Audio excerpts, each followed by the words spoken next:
Hello friends, আশা করি সবাই ভালো আছেন। চলে এলাম বোমযাত্রী ডায়েরির আরও একটা নতুন ব্লগ নিয়ে।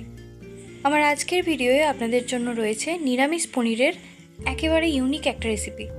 আর তার জন্য আমি এই আমুলের 200 গ্রাম পনিরের প্যাকেটটা নিয়ে প্রথমে এই পনিরগুলোকে এরকম ট্রায়াঙ্গেল শেপে কেটে নিয়েছি।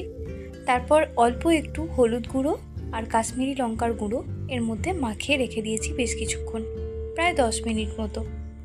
আর পনিরগুলোকে ততক্ষণ একটু ম্যারিনেশনে দিয়ে এদিকে কড়াইয়ে গরম করে নিয়েছি 1 চামচ মতো তেল। তাতে দিয়ে দিয়েছি 4-5টা কাজু বাদাম, দিয়ে অল্প একটু এগুলোকে ভেজে রেখে দেব। এরপর ওই কড়াইতেই আরও বেশ কিছুটা তেল নিয়ে আমি পনিরের টুকরোগুলোকে অল্প করে এক এক করে ভেজে নেব।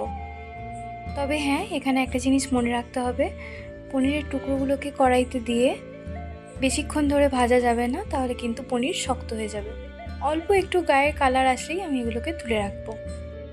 এই যে দেখুন, পনিরগুলো অল্প সফট থাকতে থাকতেই আমি তুলে রেখেছি। এ পর্যায়ে আপনারা চাইলে ঈষদুষ্ণ গরম জলে পনিরগুলোকে ভিজিয়ে রাখতে পারেন। এরপর একটা শুকনো খোলায় 1 চামচ পরিমাণ জিরে, 2-3টে এলাচ, লবঙ্গ আর অল্প একটু দারচিনির টুকরোকে ড্রাই রোস্ট করে নিয়ে আমি মিক্সিতে পেস্ট করে নিচ্ছি। নিয়েছি এখানে 2টো টমেটো। আমি টমেটোর বীজগুলো ছাড়িয়ে নিয়ে এটারও একটা পেস্ট বানিয়ে রেখে দেবো।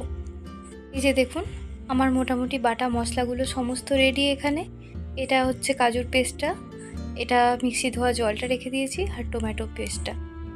এরপর কড়াইতে আবারও তেল গরম করে দিয়ে দিচ্ছি অল্প জিরে ফোড়ন, আর তার সঙ্গে 1টা কি 2টো তেজপাতা। ফোড়নের সুন্দর গন্ধটা বেরিয়ে এলেই এর মধ্যে দিয়ে দিচ্ছি টমেটোর পেস্টটা। আর টমেটোর পেস্টটা দিয়ে বেশ খানিকক্ষণ নাড়াচাড়ি করে এর মধ্যে দিয়ে দিলাম অল্প 1 চামচ পরিমাণ হলুদ গুঁড়ো, আর 1 চামচ পরিমাণ আন্দাজে দিয়ে দিলাম কাশ্মীরি লঙ্কার গুঁড়ো। আপনারা যারা শুকনো লঙ্কা খান, এখানে শুকনো লঙ্কার গুঁড়োটা দিয়ে দিতে পারেন। এবার আবারও মশলাগুলোকে খুব ভালো করে নেড়ে চেড়ে এর মধ্যে দিয়ে দিচ্ছি 1 চামচ পরিমাণ আদা বাটা। আমি হাতের আন্দাজে ভালো পারি, আপনারা চাইলে চামচ নিয়ে মেজার করে দিতে পারেন। তারপর সব মশলাগুলোকে খুব ভালো করে মাখিয়ে নিয়ে গ্যাসের ফ্লেমটা লো করে বেশ কিছুক্ষণ ধরে নেড়ে চেড়ে এর মধ্যে দিয়ে দিলাম অল্প সামান্য জল আর একটু পরিমাণ ধনে গুঁড়ো। তারপর সব মশলাগুলোকে আবারও খুব ভালো করে মাখিয়ে নিয়ে নেড়ে চেড়ে মশলার থেকে যতক্ষণ না কাঁচা গন্ধটা যায় ততক্ষণ পর্যন্ত কষিয়ে নিতে হবে। আর আমি মাঝে মাঝে অল্প অল্প গরম জল অ্যাড করেছি, যাতে মশলার তলাটা না ধরে যায়। এরপর যখন দেখবেন মশলা থেকে কাঁচা গন্ধটা চলে গেছে, তখন দিতে হবে এর মধ্যে কাজু বাদামের পেস্টটা, মানে কাজু বাদাম আর গরম মশলার যে পেস্টটা আমি বানিয়ে রেখেছিলাম সেটা এর মধ্যে দিয়ে দিলাম। তারপর মিক্সি ধোয়া জলটাও এর মধ্যে দিয়ে দিলাম। এবার যেহেতু জল দিয়েছি অনেকটা, গ্যাসের ফ্লেমটাকে হাই করে বেশ খানিকক্ষণ এই মশলাটাও কষিয়ে নেব। তবে একটু সাবধানে করতে হবে, যেহেতু কাজু দেওয়া আছে, কড়াইতে লেগে যাওয়ার একটা চান্স থাকে, সেটা একটু দেখে নিতে হবে। তারপর মশলার থিকনেসটা যখন এরকম চলে আসবে, এর মধ্যে দিয়ে দেব আগে থেকে 100 গ্রাম মতো ফেটিয়ে রাখা টক দই। আমি আমুলেরই টক দইটা ইউজ করি অলওয়েজ, আপনারা চাইলে অন্য কোনো কোম্পানির টক দই ইউজ করতে পারেন।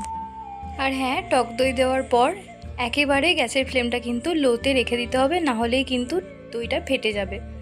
আর ভালো করে দইটার সঙ্গে মাখিয়ে নিয়ে আমি দিয়ে দিচ্ছি অল্প একটু নুন, আর টেস্টটাকে ব্যালেন্স করার জন্য দিয়ে দিলাম অল্প 1 চামচ পরিমাণ চিনি। আমাদের বাড়ির যেহেতু সবাই আলু পছন্দ করে, তাই আমি এর মধ্যে আলুও অ্যাড করেছিলাম। আলুগুলো আগের থেকে সিদ্ধ করে রেখে দিয়েছিলাম। আর সিদ্ধ আলুগুলোকে মশলার সাথে ভালো করে মাখিয়ে নিয়ে দিয়ে দিলাম পনিরের টুকরোগুলো। তারপর কিছুটা পরিমাণ গরম জল দিয়ে ফুটিয়ে নিলেই একেবারে পারফেক্টলি রেডি নিরামিষ পনিরের এই ইউনিক আইটেমটা।